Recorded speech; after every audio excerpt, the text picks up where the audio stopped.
अस्सलाम वालेकुम students, BBA second. बेटा मिड टर्म्स के बाद ये हमारा पहला लेक्चर है जो कि है लेक्चर नंबर 11। और आई होप सो कि आप अब जो जर्नी स्टार्ट हुआ है आफ्टर मिड टर्म वो आपके लिए और मेरे लिए, हम दोनों के लिए इजी हो। और आपके लिए ख़ास तौर पे जो है वो कॉन्सेप्ट्स को समझना और अपने आप को फ़ाइनल पेपर के लिए तैयार करना, बिकॉज़ अब आपका फ़ाइनल एग्ज़ाम ही होगा। तो I will try my best कि मैं जो भी कॉन्सेप्ट आपको डिलीवर करूं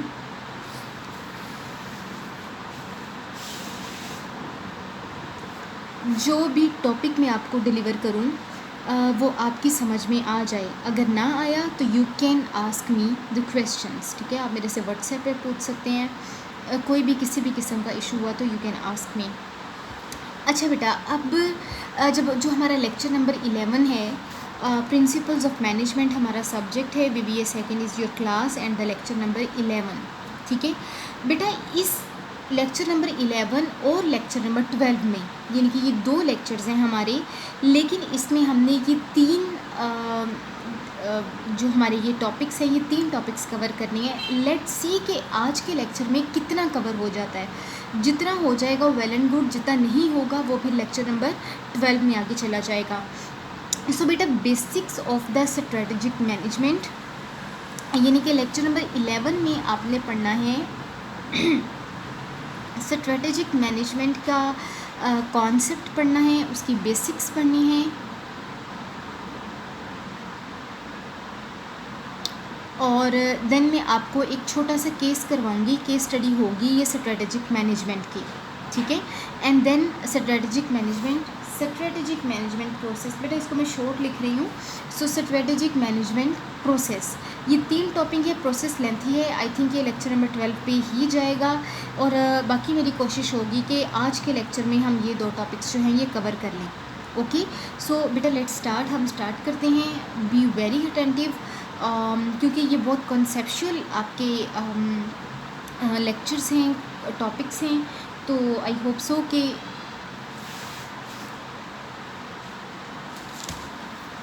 कॉन्सेप्ट्स जो हैं वो आप स्टूडेंट्स को अच्छे से क्लियर हो जाएं, ठीक है।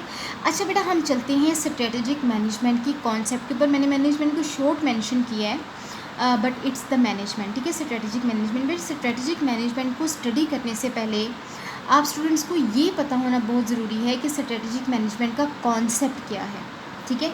अच्छा बेटा, अब चूँकि हमारा सब्जेक्ट मैनेजमेंट के बारे में है और मैनेजमेंट की क्या बेसिक जो रिस्पॉन्सिबिलिटीज़ हैं, क्या मैनेजमेंट के बेसिक काम हैं, ये मैंने आपको लेक्चर नंबर 1 और लेक्चर नंबर 2 में बहुत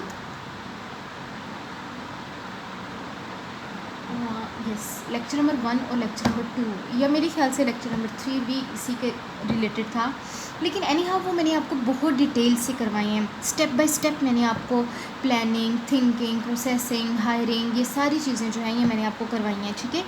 अच्छा बेटा, अब अगर हम वर्ड पे जाएं, लफ्ज़ों के मीनिंग पे जाएं, तो स्ट्रेटजिक मीन्स की स्ट्रेटजीज़ और मैनेजमेंट उन स्ट्रेटजीज़ को मैनेज करना, ये स्ट्रेटजिक मैनेजमेंट का एक सिंपल जो टॉपिक कॉन्सेप्ट है ये वो है, ठीक है।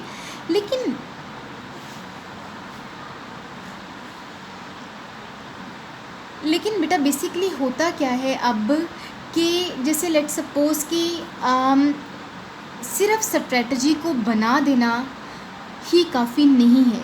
इवन सबसे मुश्किल काम जो है वो स्ट्रेटजी बनाना ही है, क्योंकि विज़न, मिशन और गोल सेट करने के बाद एक बिज़नेस जब स्टार्ट होता है ना, चाहे वो छोटे लेवल का है चाहे वो बड़े लेवल का है, उसका एक विज़न होता है। विज़न के बाद उसका मिशन होता है, मिशन के बाद उसके गोल्स सेट होते हैं, और गोल्स के बाद कहीं जाके 4th नंबर पे जो कि मोस्ट इम्पॉर्टेंट टॉपिक है वो है हमारा स्ट्रेटजीज़ को बनाना, ठीक है। क्योंकि एक्चुअली वो प्रैक्टिकल काम होता है, वो चीज़ हमने करनी होती है। विज़न क्या है? स्टेटमेंट है, माइंड ने सोची, लिख दी, डिलीवर हो गई पब्लिक तक। मिशन क्या है?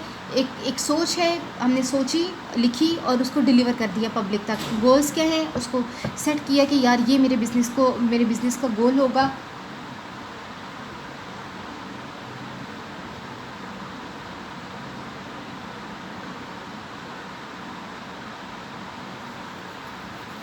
उसको जो है वो बेटा आपने बनाया, आपने सेट किया और उसको डिलीवर कर दिया कि जी ये हमारा गोल है।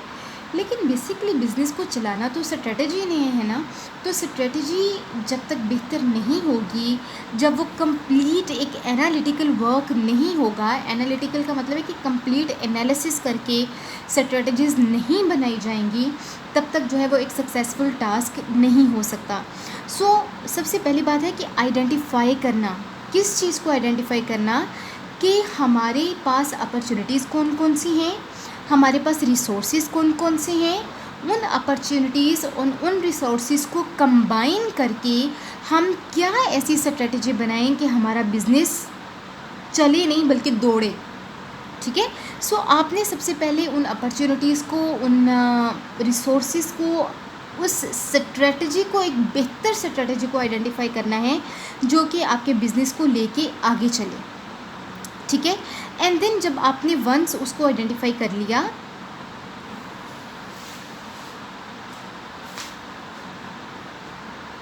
तो बेटा उसके बाद जो नेक्स्ट आपका स्टेप आ जाता है वो आ जाता है डिस्क्रिप्शन का। डिस्क्रिप्शन का वर्ड होता है प्रैक्टिकली किसी काम को करना। मतलब अगर लेट सपोज कि डिस्क्रिप्शन क्या होती है, तजवीज़ होती है ना, एक प्रेस्क्रिप्शन जो डॉक्टर्स वगैरह लिख देते हैं, डिस्क्रिप्शन किसी चीज़ को डिटेल में जो होता है वो मेंशन किया गया होता है। तो बेटा डिटेल्ड का मतलब क्या होता है? ये जो मेडिसिन हमें मेडिसिन लिख के दे देता है, डॉक्टर हमें मेडिसिन लिख के दे देता है, इट मीन्स कि वो प्रैक्टिकली हमने खानी है। वो सिर्फ पेपर पे लिखी रह गई तो आपको क्योर नहीं मिलेगा, आपको शिफा नहीं मिलेगी अनटिल अनलेस आप उसको प्रैक्टिकली नहीं करेंगे। इसी तरह से स्ट्रेटजी का बना देना, उसको एनालाइज कर लेना, ये तो एक मेंटल वर्क है ना। आपने स्ट्रेटजी बना दी लेकिन सिर्फ उसका बना के प्रेजेंट कर देना ये काफ़ी नहीं है। ठीक उसी तरह से जिस तरह से डॉक्टर का मेडिसिन लिख देना और लिख के पेशेंट को दे देना ये काफ़ी नहीं होता अनटिल अनलेस उस डिस्क्रिप्शन पे अमल ना हो। तो बेटा डिस्क्रिप्शन का जो टॉपिक है, यानी कि कॉन्सेप्ट है, ये आपको जो है ये कवर करता है आपके एक्शन स्टेज को, यानी कि प्रैक्टिकल वर्क की स्टेज को, और आपके डिसीजंस को। ठीक है। डिसीजंस पहले आ जाते हैं क्योंकि आपने इस स्ट्रेटजी के लिहाज से सोचना होता है कि हम कौन कौन से डिसीजंस लें और कब कब लें। आपने time to time, opportunity to opportunity, demand to demand, resource to resource आपने ये चीज़ सोच के फिर डिसीजंस लेने होते हैं। यार how should we walk, how should we go, how should we run, how should we deal with all these things. तो पहले आप डिसीजंस लेते हैं इस स्ट्रेटजी को बना देने के बाद, एंड देन उस डिसीजंस पे आप अमल करते हैं। ठीक है। बेटा पहले जो एक स्ट्रेटजी का कॉन्सेप्ट आता है ना, यानी कि स्ट्रेटजी की आइडेंटिफिकेशन, उसको पूरे अमल में करना, वो उसका मकसद क्या होता है? बेसिकली उसका मकसद यही होता है कि आपकी परफॉर्मेंस बेहतर हो जाए। ठीक है। इसकी मैं सबसे आपको अच्छी एग्जांपल ये देना चाहूँगी कि जैसे डॉक्टर की, जैसे मैंने यहाँ पे एग्जांपल दी, तो मैं अभी भी डॉक्टर की एग्जांपल दूंगी कि एक डॉक्टर जिस माइंड के साथ अपनी चेयर पे बैठा होता है ना, चाहे उसके पास दिन में 1 पेशेंट आ रहा है, चाहे 10 पेशेंट आ रहे हैं, लेकिन वो इसी माइंड के साथ बैठा होता है। उसको पता होता है कि यार मेरे पास जिसने भी आना है वो बीमार बंदा है, उसको कोई ना कोई माइनर या सीवियर कोई ना कोई उसको प्रॉब्लम ज़रूर है। तो वो बैठा ही इसी माइंड के साथ होता है कि I have to solve the problems of the people. ठीक है। तो ताकि प्रॉब्लम्स को सॉल्व करना, वो बीमार है उनकी बीमारी को दूर करना,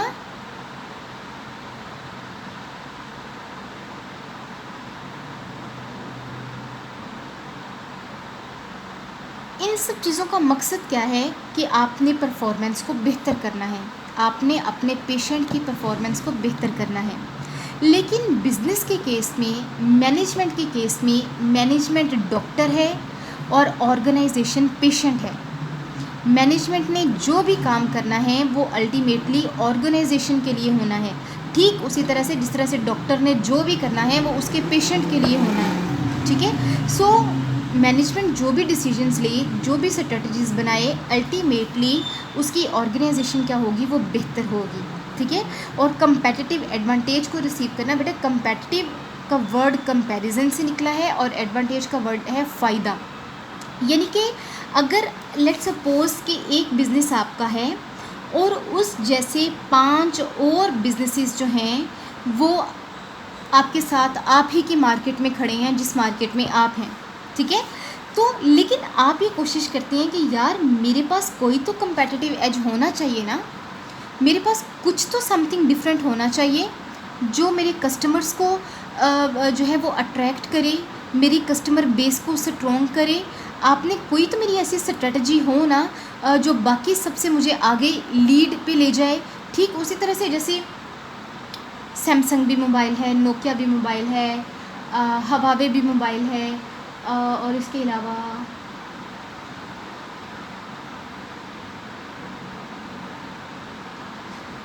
मतलब जो भी एग्जांपल है सोच लें आप, मेरे ज़हन में ज़्यादा नहीं आ रही है। अच्छा जो भी मोबाइल फ़ोन्स के ब्रांड्स हैं, नोकिया, एप्पल, हवावे, सैमसंग, यही वाली सारी, ठीक है। अच्छा बेटा आप लेट्स सपोज़ कि अगर आपने एक नया ब्रांड लॉन्च किया है और उस ब्रांड का नाम है आईफोन, जो कि पहले मार्केट में नहीं था, ठीक है। तो आपके बिज़नेस को कमेंस करने का मतलब क्या होगा? कमेंस करना मीन्स कि स्टार्ट करना। उसका मकसद क्या होगा कि यार आपके माइंड में पहले ये बात पता तो होगी ना कि यार पहले और 4-5 ब्रांड्स मार्केट में मौजूद हैं, मेरी भी प्रोडक्ट बिल्कुल सेम उसी लाइन की है, लेकिन मेरी प्रोडक्ट में ऐसा क्या डिफरेंट हो कि कस्टमर्स मेरी प्रोडक्ट को खींचने के लिए भागें, वो कहें कि नहीं इस चीज़ की डिमांड हमारे लिए सबसे ज़्यादा हो। तो बेटा जैसे आईफोन है, आईफोन ने अपनी मार्केट को अचीव किया, सैचुरेशन पॉइंट में पहुंचने के बावजूद भी उसका जो है वो मार्केट शेयर डिक्रीज़ नहीं हुआ। लेकिन यहाँ पे अगर कंपैरेटिवली मैं बात करूँ, हमारे यहाँ क्यू मोबाइल देख लें। क्यू मोबाइल जब स्टार्ट में आया तो उसकी डिमांड भी बड़ी, उसका अच्छा था, काफ़ी जो है उसने खुद को मार्केट शेयर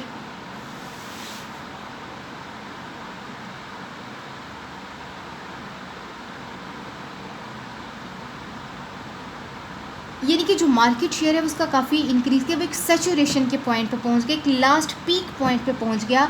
और उसके बाद आप देखते हैं कि अब सिर्फ क्यू मोबाइल का नाम आपको फहद शो के गेम शो में देखने के लिए मिलता है, जितो पाकिस्तान में। उसके अलावा उसकी जो डिमांड है उसकी प्रोडक्ट्स की वो बहुत ज़्यादा डिक्रीज़ कर गई है। क्यों? क्योंकि उसने उस कंपेटिटिव एडवांटेज को मेंटेन नहीं किया, उसने कुछ ऐसी नई चीज़ें नहीं इंट्रोड्यूस कराई जो कि उसकी प्रोडक्ट की डिमांड को क्रिएट किए रखती, ठीक है। सो कंपेटिटिव एडवांटेज का मतलब क्या है कि आपने दूसरों से कुछ अलग करना है, दूसरों से कुछ बेहतर करना है, ठीक है। ठीक उसी तरह से जैसे आपके क्लास में लेट्स सपोज कि अगर 20 लड़के हैं तो वो 20 के 20 तो सीआर नहीं है ना, आप में से एक ही सिर्फ सीआर है, तो वो सीआर के पास सीआरशिप का होना एक कंपेटिटिव एडवांटेज है, ठीक है। यानी कि उसको पता है कि यार मेरे पास कुछ समथिंग डिफरेंट है, मेरे पास कुछ ऐसा है जो बाकी लोगों के पास नहीं है, ठीक है।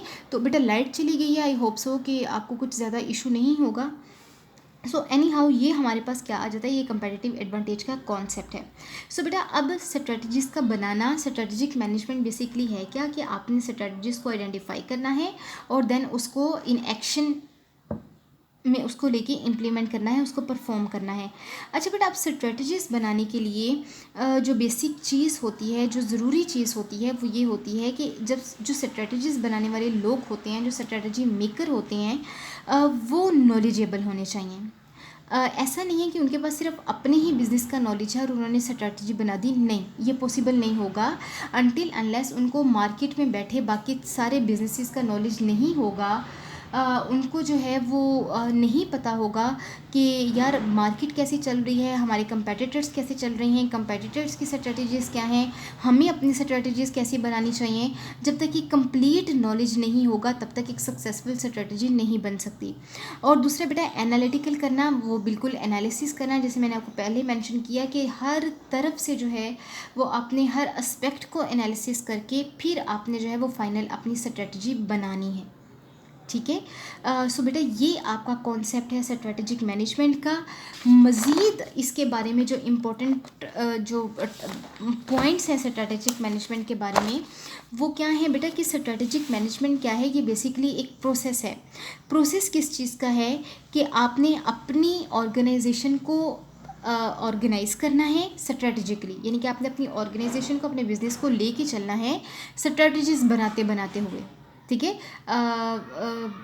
बिल्कुल इसकी एग्जांपल मैं उसी तरह से दूंगी जैसे एक माँ जो है वो अपने बच्चों को छोटे से लेके बड़े होने तक परवान चढ़ाती है, उनको डिफरेंट लेवल ऑफ इंटरेस्ट उनमें क्रिएट करके। अगर वो नहीं खा रहा तो उसको पहले माँ जो है वो डिफरेंट तरीके से बताती है कि अच्छा बेटा ये बहुत मज़े का है, यमी है, ये फ़ायदे हैं, ये फ़ायदे हैं, ये जो भी उसका तरीका होता है, यानी कि वो अपने बच्चों को स्ट्रेटजिकली प्लान करके जो है वो उसको लेके चलती है और उसको एक बड़ा बनाती है।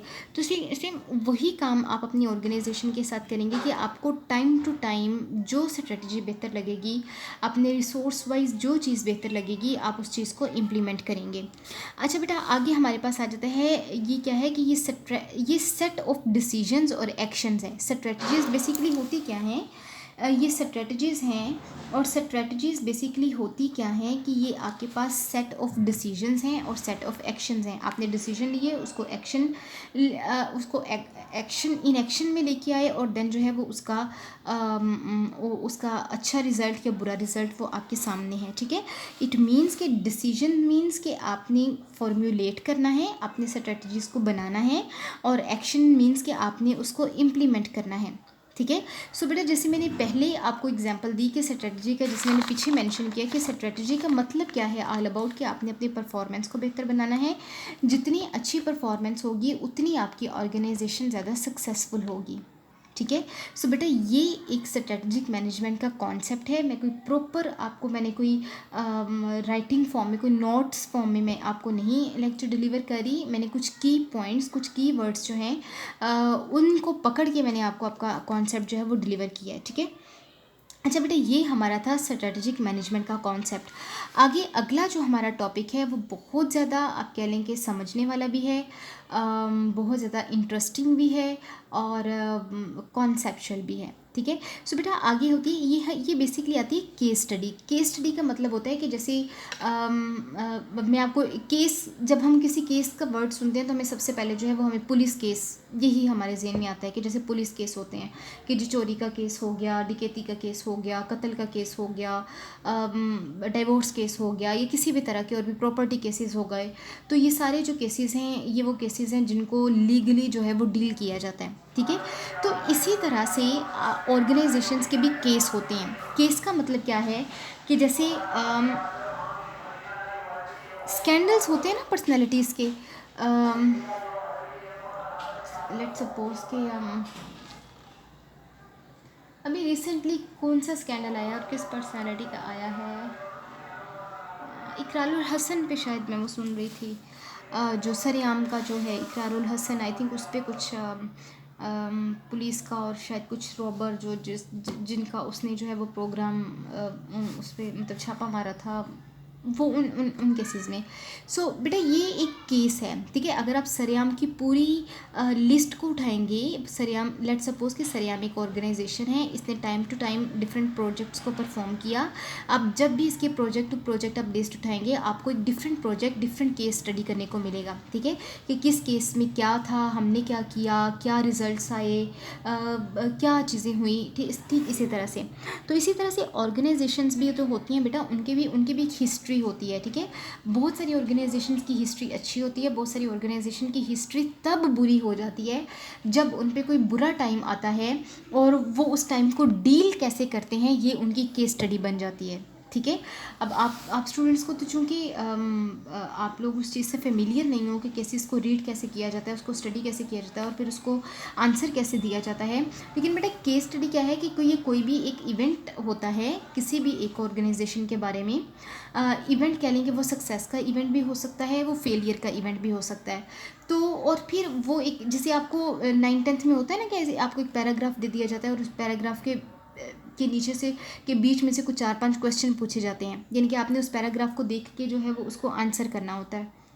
तो इसी तरह से ये केस स्टडी होती है कि आपको एक पैराग्राफ दिया होता है, उस पैराग्राफ में किसी न किसी ऑर्गेनाइजेशन का सक्सेस का केस या फेलियर का केस बताया जाता है।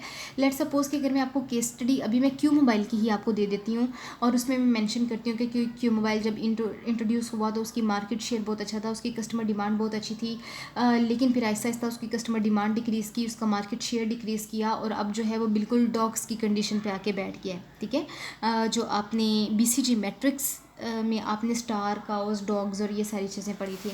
आई होप सो कि आपने पढ़ी हूँ। अगर नहीं भी पढ़ी तो मैं फिर भी साथ साथ अच्छे से एक्सप्लेन कर दूँगी ताकि आप स्टूडेंट्स को समझ आ जाए, ठीक है।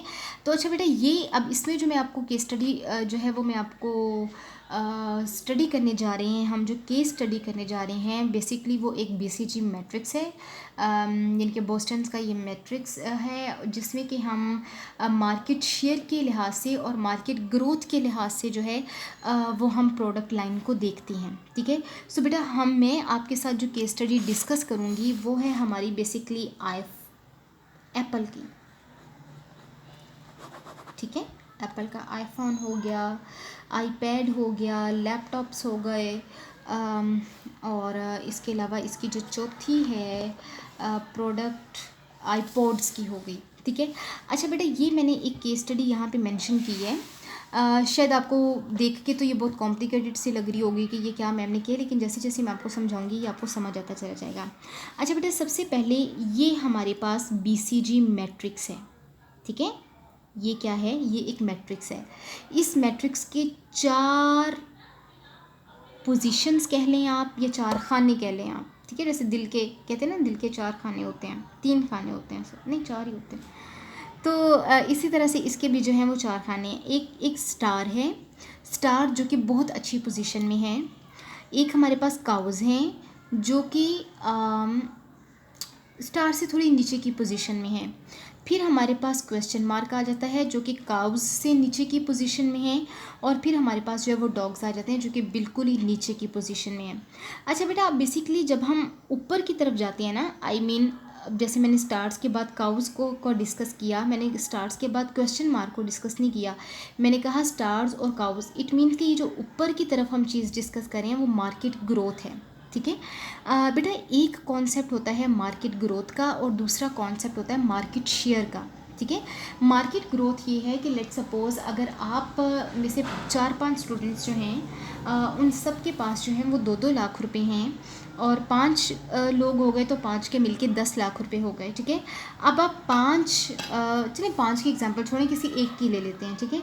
कि आप में से एक स्टूडेंट है और उसके पास जो है वो 10 लाख रुपए हैं और आप चाहते हैं कि यार मैं इन 10 लाख रुपए से कोई छोटा मोटा बिजनेस ही सही लेकिन मैं उसको शुरू कर लूँ, ठीक है। तो जब आपके माइंड में ये सोच आती है कि यार मैं अपना बिज़नेस स्टार्ट कर लूँ, तो आप सबसे पहले आप ये सोचते हैं कि यार बिज़नेस अच्छा कौन सा जा रहा है, ऐसा कौन सा बिज़नेस चल रहा है जो सबसे ज़्यादा प्रॉफिट दे रहा है, ठीक है। सो बेटा, वो है मार्केट ग्रोथ। आपने ऐसा बिज़नेस चूज़ करना है जिसकी मार्केट ग्रोथ बहुत ज़्यादा है, यानी कि मार्केट में जो है वो डे बाय डे उसके लिए जो है वो सक्सेस चलती चली जा रही है, ठीक है। यानी कि वो कम नहीं हो रहा। जैसे कि मैं आपको किस चीज़ की एग्जांपल दूँ, किसकी मार्केट ग्रोथ जो है वो इंक्रीज़ करती चली जा रही है, कोका कोला और पेप्सी की सबसे बड़ी एग्जांपल, ठीक है। क्योंकि कोका कोला और पेप्सी ये एक ऐसे बिज़नेस हैं कि अप्स एंड डाउन्स तो बेटा बिज़नेस का हिस्सा होते हैं, लेकिन एनी हाउ ये एक ऐसी मार्केट ग्रोथ है जो कि डे बाय डे इंक्रीज़ ही करती जा रही है, डिक्रीज़ नहीं कर रही। जैसे जैसे पॉपुलेशन इंक्रीज़ कर रही है वैसे वैसे पेप्सी की और कोका कोला की कस्टमर्स इंक्रीज़ कर रहे हैं, ठीक है। और मार्केट शेयर भी आप देखें तो मार्केट शेयर का मतलब ये है कि आप उस मार्केट में किस हद तक अपने प्रोडक्ट को बेच पा रहे हैं, ठीक है। तो बेटा ये मार्केट शेयर है, जिसका मार्केट शेयर सबसे ज़्यादा होता है वो सबसे अच्छा बिजनेस कंसीडर किया जाता है, जिसका मार्केट शेयर सबसे कम होता है वो सबसे कम जो है वो प्रोडक्ट कंसीडर किया जाता है। अच्छा बेटा, अब मैंने जो एक कंपनी ली है केस स्टडी के लिए, वो मैंने आईफोन लिया है, ठीक है। अब आईफोन की मैंने यहाँ पे एप्पल लिया है और एप्पल की मैंने यहाँ पे 4 प्रोडक्ट्स को लिया है। एक मैंने आईफोन लिया है, दूसरे नंबर पे मैंने आईपैड लिया है, तीसरे नंबर पे मैंने लैपटॉप्स लिए हैं और चौथे नंबर पे मैंने आईपॉड्स लिए हैं, ठीक है। बेटा, सबसे पहले जब स्टार्ट हुई थी एप्पल की कंपनी स्टार्ट हुई थी तो इनकी जो सबसे पहली प्रोडक्ट थी वो आईपॉड्स थे, ठीक है। आईपॉड्स क्या थे कि वो एक जिस तरह से आईपैड्स होते हैं मोबाइल की तरह की एक डिवाइस थी और उसमें जो थे वो आप म्यूज़िक के लिहाज से वो ज़्यादा अच्छी थी कि आप म्यूज़िक ज़्यादा अच्छा सुन सकते थे, ठीक है। लेकिन एनी हाउ कुछ टाइम तक वो मार्केट में रही, उसकी डिमांड भी बढ़ी, लोगों ने परचेज़ भी किया, लेकिन उसके साथ साथ और भी बहुत सारी प्रोडक्ट्स बाकी कंपनीज़ ने जो है वो लॉन्च करना शुरू कर दी, जिसकी वजह से एप्पल की जो आईपॉड की प्रोडक्ट है वो डॉग्स की पोजीशन पे आ गई। यानी कि ना ही तो इसकी मार्केट ग्रोथ हुई और ना ही इसका मार्केट शेयर इंक्रीज़ किया। ठीक है, यानी कि ये दोनों जगहों पे, यानी कि ये पैसा इन्वेस्टमेंट तो ले रही थी ओनर से पैसा, यानी कि इन्वेस्टमेंट की सूरत में पैसा तो ओनर इस पे लगा रहा था, लेकिन इससे जो आउटकम आ रहा था, जो रिजल्ट्स आ रहे थे, जो प्रॉफिट्स आ रहे थे, वो ज़ीरो थे। तो इट मीन्स कि जब आप पैसा लगा रहे हैं और आप पे जो आपके को रिजल्ट्स मिल रहे हैं वो ज़ीरो हैं, तो आपको इन्वेस्ट नहीं करना चाहिए, आपको डाइवेस्ट करना चाहिए। वहाँ से आपको अपनी इन्वेस्टमेंट निकाल के आपको किसी दूसरे प्रोडक्ट में जो है वो इन्वेस्ट करना चाहिए। और ऐसा ही जो है वो एप्पल ने किया। एप्पल ने क्या किया, जब उसने देखा कि मेरी आईपॉड की जो लाइन है वो डॉग्स पे चली गई है, तो उसने अपने आप को शिफ्ट कर लिया लैपटॉप्स के ऊपर, क्योंकि उस वक्त लैपटॉप्स की डिमांड बढ़ रही थी और आगे आने वाले वक्तों में भी 2020, 25, 30 तक, क्योंकि अभी लैपटॉप्स की मार्केट सैचुरेट नहीं हुई है। ठीक उसी तरह से जिस तरह से मोबाइल फ़ोन की मार्केट सैचुरेट नहीं हुई है, बहुत सारी कंपनीज़ ने बहुत अच्छे अच्छे मोबाइल फ़ोन्स लॉन्च किए हैं, लेकिन फिर भी हर कस्टमर की डिफरेंट डिमांड होती है। वो अपनी चॉइस, अपनी पसंद के लिहाज से डिफरेंट जो है वो डिमांड करता है, और जिसको जो सूट करता है वो उस ब्रांड का फ़ोन ले लेता है। यानी कि अभी तक जो है वो फ़ोन की ओवरऑल अगर मार्केट को देखा जाए, मोबाइल फ़ोन्स की मार्केट को देखा जाए, तो वो सैचुरेट नहीं हुई है। इसी तरह लैपटॉप्स हैं, लैपटॉप्स भी हर बंदा अपनी ज़रूरत के मुताबिक परचेज़ करता है। तो अब लैपटॉप्स की मार्केट भी सैचुरेट नहीं हुई है, अगले आई थिंक 5-10 साल तक तो वो नहीं होगी। हाँ, अब जो है वो ट्रेंड चेंज होना शुरू हो गया है। ये जो मैंने 5-10 साल की बात की ना, वो मैंने इसी ट्रेंड के लिहाज से बात की कि लोगों ने जो है वो अब लैपटॉप से बढ़ के भी जो शिफ्ट करना शुरू कर दिया है, वो मोबाइल फ़ोन पे शिफ्ट करना शुरू कर दिया है। यानी कि अब लोगों की, अब इवन मैं पर्सनली, मैं भी जो है मेरे पास लैपटॉप भी है, अब मोबाइल फ़ोन भी है, तो इवन जब मुझे आपकी कोई असाइनमेंट बनानी होती है या कोई लेक्चर प्रिपेयर करना होता है, तो मेरे लिए ज़्यादा ईजी ये होता है कि कहाँ मैं लैपटॉप एक प्रॉपर ले के बैठूँ उसको, तो मैं मोबाइल पे अपना काम ज़्यादा जो है वो, इट मीन्स कि मैंने शिफ्ट कर लिया अपनी डिमांड को लैपटॉप से मोबाइल फ़ोन के ऊपर। तो बेटा जब अब लैपटॉप जो है उसकी मार्केट जो उसका शेयर है वो दूसरे नंबर पे है, लेट्स सपोज कि वो सेकंड नंबर पे आ जाता है, बहुत ज़्यादा नहीं है लेकिन है, एनी हाउ लोग परचेज़ कर रहे हैं, ठीक है। लेकिन वो मार्केट शेयर अगर फ्यूचर इन्वेस्टमेंट के लिहाज से देखा जाए, तो वो आपकी इन्वेस्टमेंट तो लेगा, लेकिन आपको जो आउटपुट देगा वो बहुत कम देगा, ठीक है। यानी कि इसमें आपको सोचने की ज़रूरत है, एक क्वेश्चन मार्क आपने ये सोचना है कि आपने एनालिसिस करना है कि यार मैं अपनी प्रोडक्ट में क्या डिफरेंट चीज़ लेके आऊँ जो कि इसका मार्केट शेयर और मार्केट ग्रोथ जो है वो इंक्रीज़ करे। क्या क्या ऐसी रीज़न है कि लोग शिफ्ट कर रहे हैं मेरी प्रोडक्ट से किसी दूसरे प्रोडक्ट के ऊपर। तो जब वो प्रॉपर एक पूरा एनालिसिस करेंगे, तो वो एनालिसिस आपको आपके इस क्वेश्चन का आंसर करने में हेल्प आउट करेगा। और हो सकता है कि वो आंसर यही हो कि सर आप यहाँ से भी अपनी इन्वेस्टमेंट को डाइवेस्ट करें, और डाइवेस्ट करके आप किसी ऐसी प्रोडक्ट पे लगा दें जो कि आपको ज़्यादा आउटकम दे, ज़्यादा बेनिफिट दे। तो अब एप्पल ने क्या किया, एप्पल ने उसके बाद लैपटॉप्स के बाद जो है वो इंट्रोड्यूस कराया अपना आईफोन। तो आईफोन में देखिए बेटा, आईफोन की मार्केट शेयर भी बहुत ज़्यादा है, डिमांड भी बहुत ज़्यादा है, ग्रोथ रेट भी बहुत ज़्यादा है। आए दिन एप्पल आईफोन 9, 10 हर मॉडल जो है वो हर साल कोई ना कोई नया मॉडल जो है वो आपको लॉन्च हो जाता है मार्केट में, ठीक है। इट मीन्स कि लोगों की डिमांड भी है। अभी तक लोगों ने जो आईफोन है वो आईफोन ही है, लेकिन आईफोन से पहले भी जो है बेटा, आईफोन भी अभी सेकंड नंबर पे है। जब आप पूरा वर्ल्ड रिकॉर्ड एनालिसिस देखते हैं ना, स्वॉट एनालिसिस का, तो उसमें भी जो है वो बेसिकली आपको जो आपको नज़र आता है वो आपको सैमसंग पहले नंबर पे नज़र आएगा। यानी कि अभी भी अगर आप पूरी वर्ल्ड की बात करें, तो पूरी वर्ल्ड में जो ज़्यादा 80,000 मिलियन पीपल लोगों के बारे में ये कंसीडर किया जाता है कि उनके पास जो है वो आईफोन ज़्यादा हैं, और सॉरी सैमसंग के प्रोडक्ट ज़्यादा है और आईफोन फिर भी कम है, क्योंकि उसकी वजह एक कस्टमर लाइन भी हो जाती है कि ये एक्सपेंसिव भी हो जाता है। अब हमारे पाकिस्तान में तो आईफोन का ट्रेंड जो है वो बहुत ज़्यादा नहीं है, अगर है तो वह एलीट क्लास लोगों में ज़्यादा है। लेकिन अगर आप बाहर देख लें, यूके, यूनाइटेड स्टेट्स, तो वहाँ पे हर दूसरे तीसरे बंदे ने जो है वो आईफोन पकड़ा हुआ है, ठीक है। क्योंकि मार्केट है ना इसकी, जैसे हमारे यहाँ सैमसंग की है, सैमसंग के बाद जो है वो हवावे जो है वो आई थिंक जा रहा है पाकिस्तान में, अच्छी पोजीशन पे जा रहा है। लेकिन एनी हाउ इट मीन्स कि ये एक ऐसी प्रोडक्ट है, आपकी ऐसी प्रोडक्ट लाइन है जिसको आपने होल्ड किए रखना है। इसमें अपने आप जितना इन्वेस्ट करते चले जाएंगे उतना ही आपको ज़्यादा अच्छा रिटर्न देता चला जाएगा। और उसके बाद आ जाते हैं बेटा आईपॉड्स की बारी आ जाती है। आईपॉड जो है वो काउस पे हैं, ठीक है। काउस का मतलब क्या है कि ये एक ऐसी पोजीशन पे हैं जो आपको पैसा तो दे रहे हैं, ठीक है। आप इन्वेस्ट तो खैर इस पे करें, लेकिन आप सिर्फ इस वजह से इन्वेस्ट कर रहे हैं कि आपने इसी प्रोडक्ट तक जो है वो स्टिक होके नहीं बैठ जाना, ठीक है। ये लाइक बहुत सारे लोग होते हैं जो कहते हैं कि यार हमारा जो बिज़नेस है अगर वो नहीं भी चल रहा तो हमने यही चलाना है, हल्का भी सबसे लो लेवल पे भी चल रहा है तो हमने यही चलाना है। तो उस सूरत में भी क्या होता है कि वो लोग जो है वो प्रॉपरली जो है वो अपने आप को नहीं लेके चल पाते, तो उन्हें ज़रूरत होती है कि वो शिफ्ट करें।